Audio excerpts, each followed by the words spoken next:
The emotional drain of trying to do the right thing on your own power is exhausting. And eventually you get worn out. And Paul lists 6 emotional consequences. I want you to write these down. See if you identify with any of them. He says the first thing that happens when I try to fight the internal spiritual battle going on me on my own power is I get confusion. Confusion. And he says that in the first verse here. Verse 15, he says, I don't understand myself.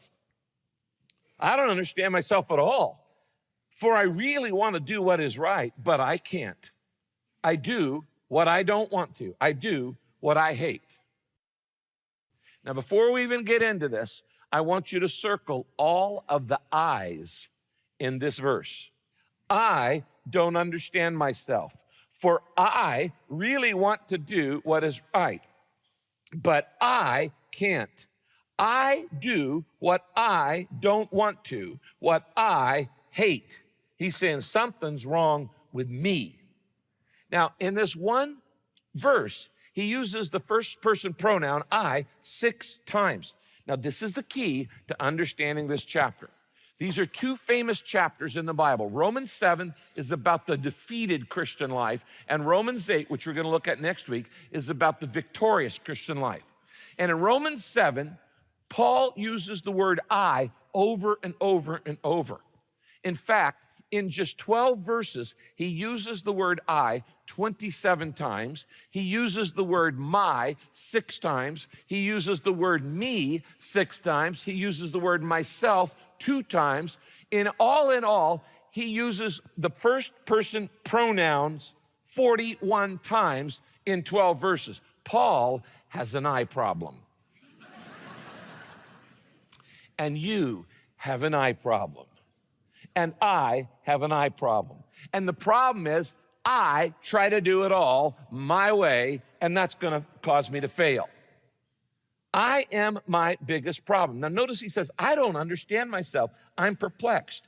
Now that ought to encourage you that even Paul, this great mature saint, doesn't have all the answers. If Paul doesn't have all the answers for life, it's okay for you not to have all the answers to life. It's okay for me to go, I can't figure out why I'm doing what I'm doing. You know, I've stopped trying to judge other people's motives. You know why? I can't even figure out my own half the time. You don't know why you do what you do half the time. Why can't I stop doing bad things? And why don't I consistently do the stuff I know is good for me? He says it's confusing. The second thing that happens, and I don't know how to fight this battle, is guilt and shame. And God doesn't want you going around with a bunch of guilt and shame, but that's what happens when you try to fight a spiritual battle with human tools like willpower.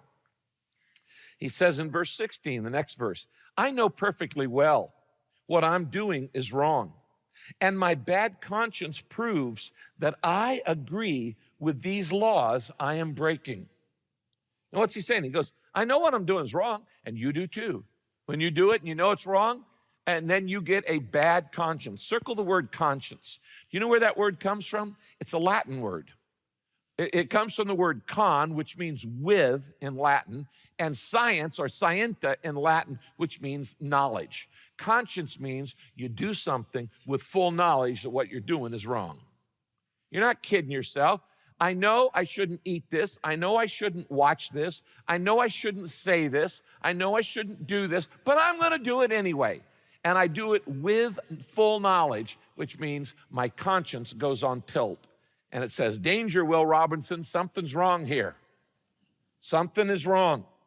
Guilt and shame happens.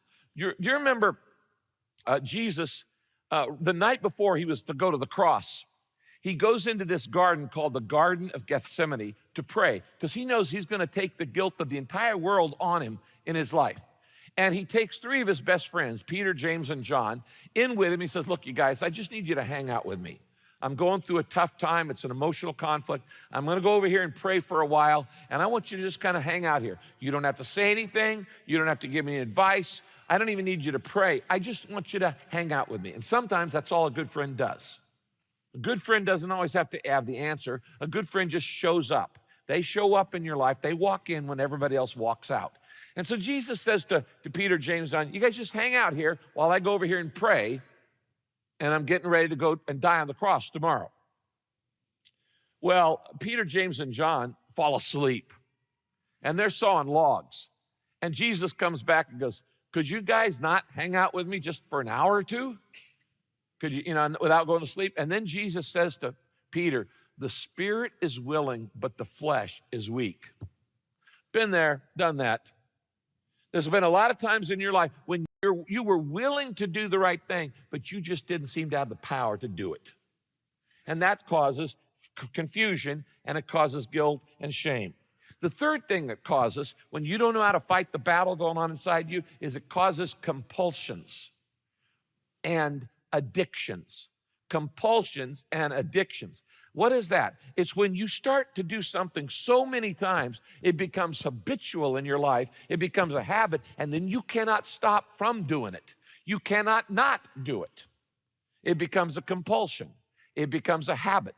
It becomes an addiction. And Paul says this in the next verse. He said, if I do these bad things enough, I get addicted to them.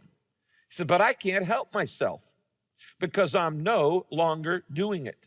It's sin inside me that's stronger than I am that makes me do these evil things. He says, I got great intentions, but I just can't seem to pull it off. Nothing changes.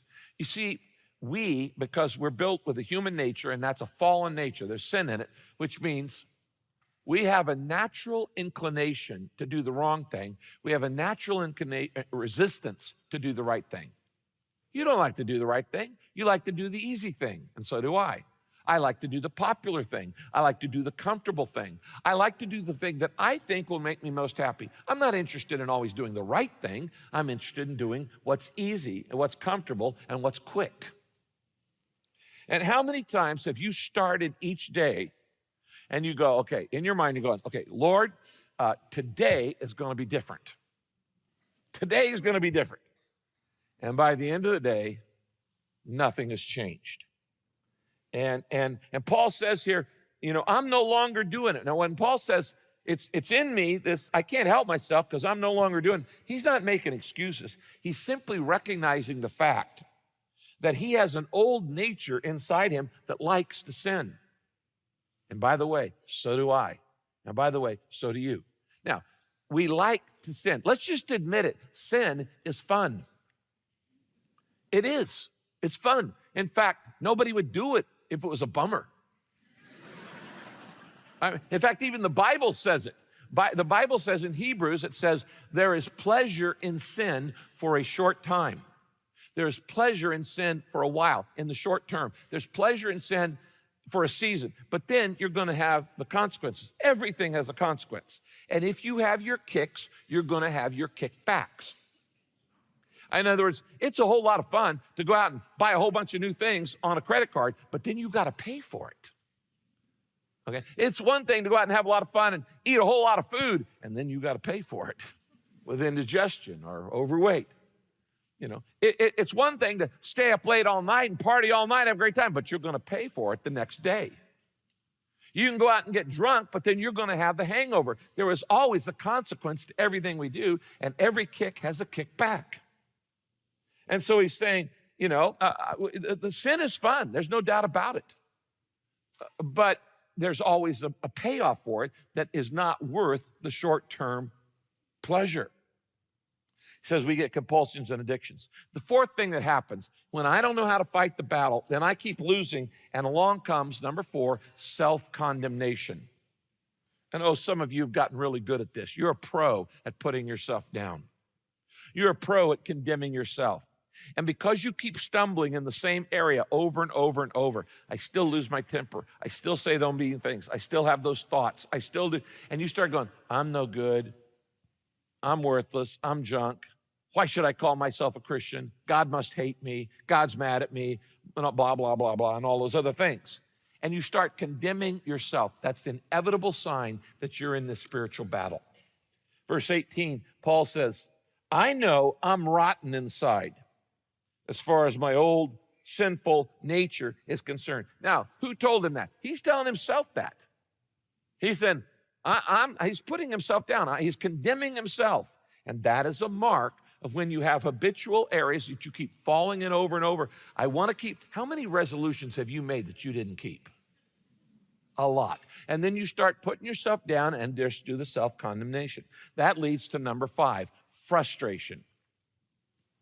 And this is a mark of a Christian trying to live on their own power instead of God's power. You get frustrated. Paul says this in the next verse, verse 18. He says, you know, no matter which way I turn, I can't make myself do right. I want to, but I can't. When I want to do good, I don't. And when I try not to do wrong, I do it anyway. Now, if I'm doing what I don't want to do, it's plain where the trouble is. Sin has me in its evil grasp. Now, the Bible calls this the law of sin. And the law of sin is the spiritual counterpart to the physical law of gravity. They both pull you down. Gravity pulls you down. Gravity loads you down. Gravity actually ages you because it's wearing on your body. And as I said last week, if you're down there and I'm up here, it's always easier for you to pull me down than for me to pull you up.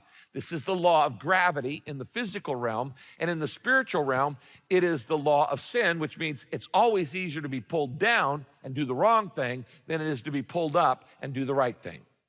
Happens all the time. And that law is trying to keep you down. Now, let's say I want to ignore the law of gravity, and I say, I'm going to fly. I'm going to be the first human being to fly. So I go out and I start flapping my wings. You know, my hands up and down. I can flap as hard as I want, as long as I want. I'm never getting off the ground. Why? Because the law of gravity is stronger than my human ability to fly. The same is true in a spiritual realm. When I try to do the right thing simply by willpower, I'm just flapping my wings. I'm not going to get off the ground. I may get off the ground for a week or 2 weeks or 3 weeks or a month, and then after a while, I'm going off the Daniel plan. Or I'm going back to my smoking. Or I'm going back to my pornography. Or I'm going back to yelling at the kids.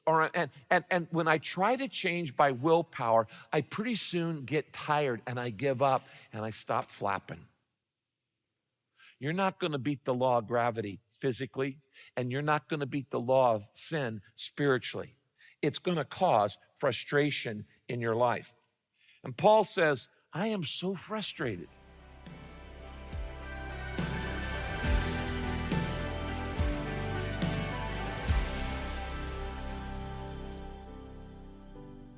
Christ.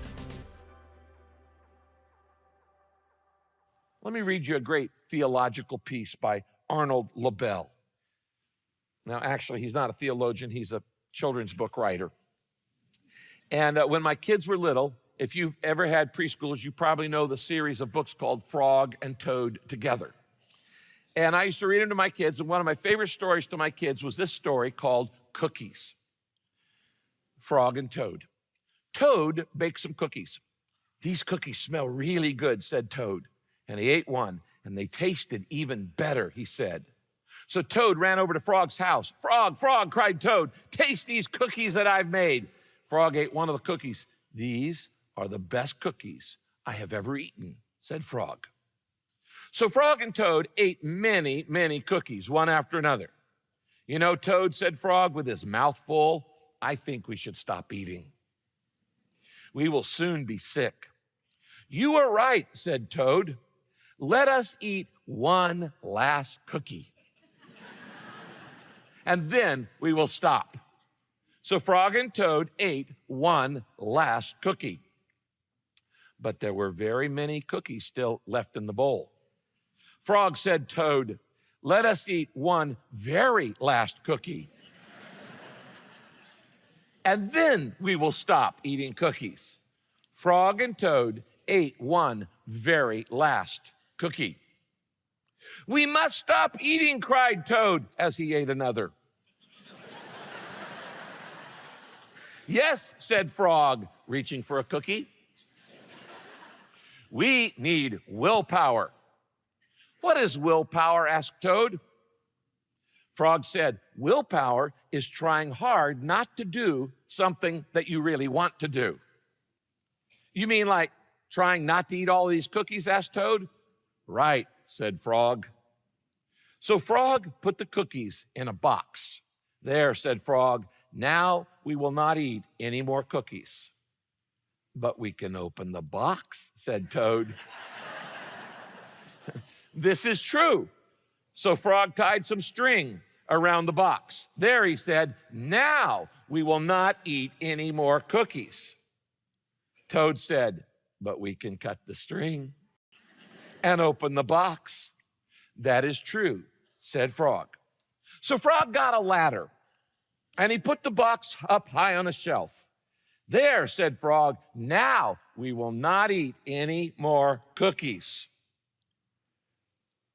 But Toad said, we can climb the ladder and take the box down from the shelf and cut the string and open the box.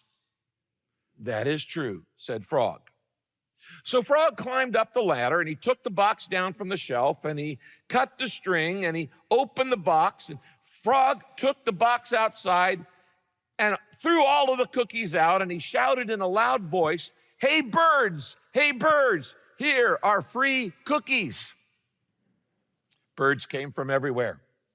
They picked up all the cookies in their beaks and they flew away. Now we have no more cookies, said Frog, but we have lots and lots of willpower.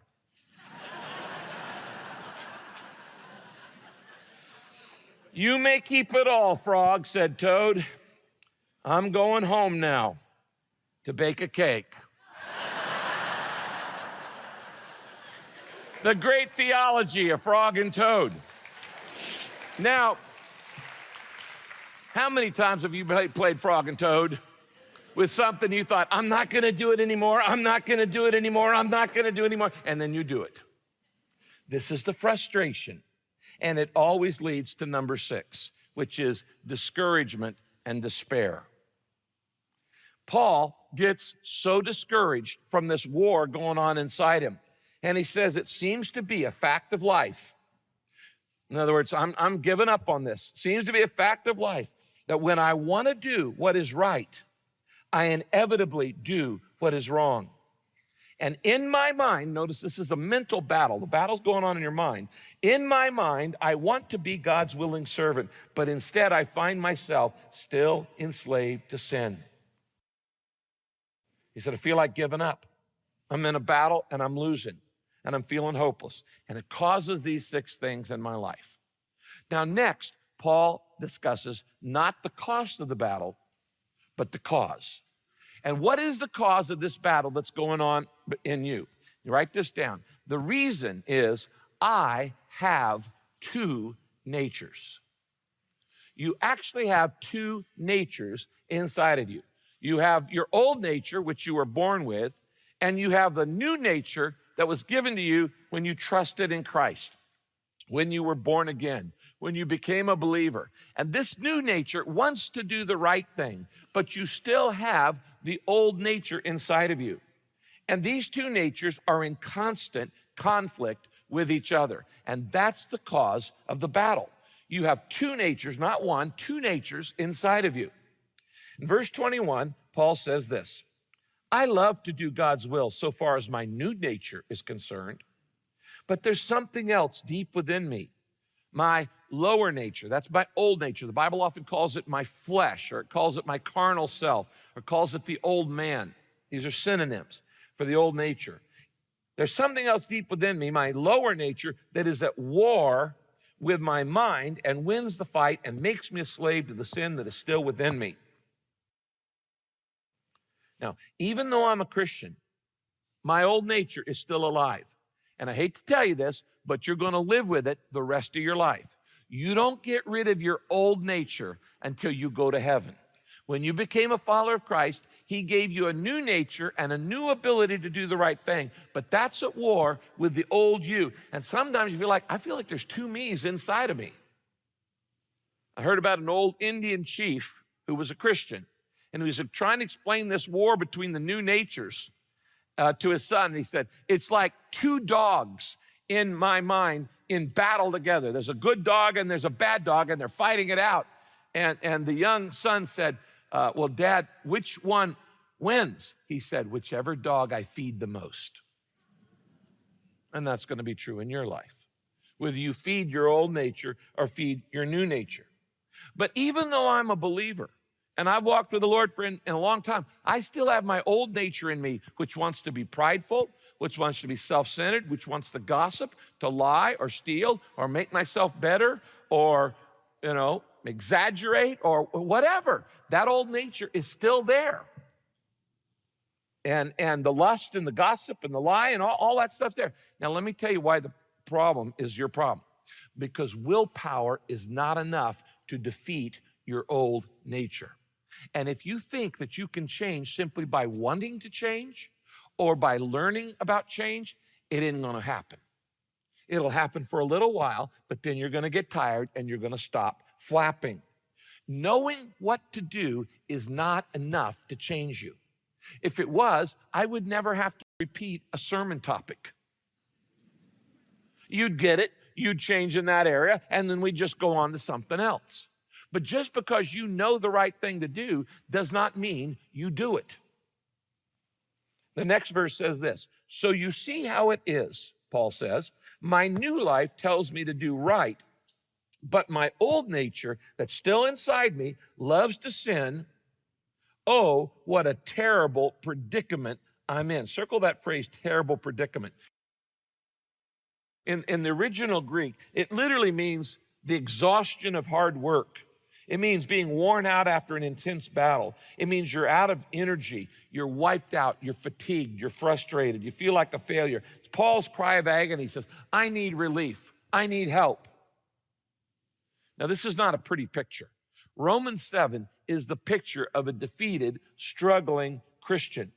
And finally, he falls on his face and out of exhaustion. And Paul goes, what's the cure? And then he tells us. And he says, God's battle plan for victory. And he tells us what the plan is. Now, this plan is all in chapter 8. And we're going to cover all of that next week. And I can't share it all in one week because it's too much material. But let me get you started on a couple of advanced steps on how you start to win the battle going on inside you. You do 3 things initially, and then we'll cover all of the material next week. The first thing I need to do, God's battle plan for winning the battle inside me, is I must deepen my understanding of Christ. Now, you already know Christ. It's you've got to deepen your understanding of Christ and what he did for you on the cross. Now, we're not talking about being an unbeliever here. You're a believer. Paul is a believer here. Jesus is already in you. In fact, that's why you have this battle. If you weren't a Christian, you wouldn't have this battle. Why? Because you'd only have one nature. And if you only got one nature, your old nature, you just go ahead and do whatever you please and do the wrong thing, and you don't even care about it. So a non-believer does not have this battle going on in them because they don't have the good nature battling with the old nature. They just got the old nature that says, do whatever you want to do. So the fact that you've got Jesus in you is what's causing the battle. But having Christ in you is not enough. He doesn't just want to be resident in your life. He wants to be president in your life. He doesn't want to just take up space. He wants to be in charge. He wants to be the Lord of your life. What does that mean, Lord? It means he's the CEO. He's the boss. He's calling the shots. He's the chairman of the board. He wants you to put a sign over you that says, under new management. That's what it means to have Jesus as the president of your life and under new management. But the first step is I have to deepen my understanding of Jesus Christ. He's in my life, but I got to know more about him.